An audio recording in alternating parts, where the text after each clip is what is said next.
Rising above the heart of Chicago, the Willis Tower is more than steel, glass, and concrete. It is a symbol of ambition, resilience, and a city determined to think bigger than anyone else.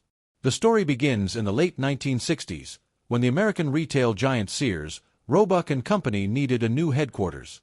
Sears was the largest retailer in the world at the time, employing hundreds of thousands of people.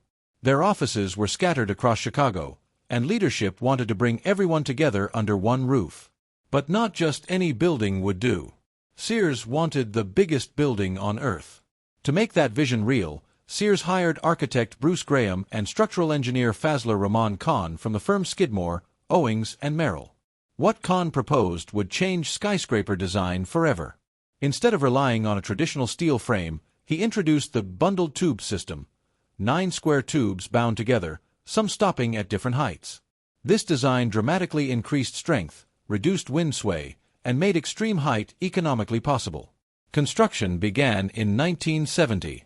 At the time, many critics believed the tower was too ambitious. Chicago's soil, the fierce winds from Lake Michigan, and the unprecedented height all raised doubts. Yet the project moved forward at astonishing speed.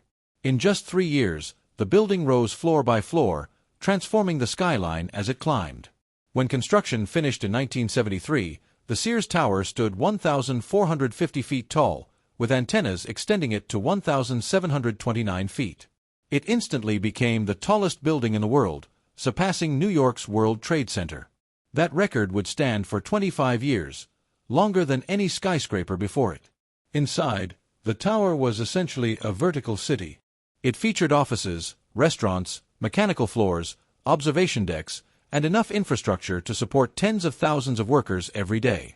At its peak, more than 350,000 tons of steel were used, so much that, according to legend, it slightly altered Chicago's radio reception. But the Willis Tower was never just about records. It became deeply woven into the cultural identity of Chicago. It appeared in films, television shows, postcards, and photographs around the world. For locals, it was a symbol of pride, proof that Chicago could outbuild, outthink, and outlast anyone. In 1998, the tower lost its title as the world's tallest building to the Petronas Towers in Malaysia. Later, even taller structures would rise in Asia and the Middle East. Still, the tower remained one of the tallest buildings in the Western Hemisphere and one of the most recognizable skyscrapers ever built. In 2009, after the Willis Group acquired the naming rights, the building officially became the Willis Tower. The name change sparked controversy. Many Chicagoans continued, and still continue, to call it the Sears Tower.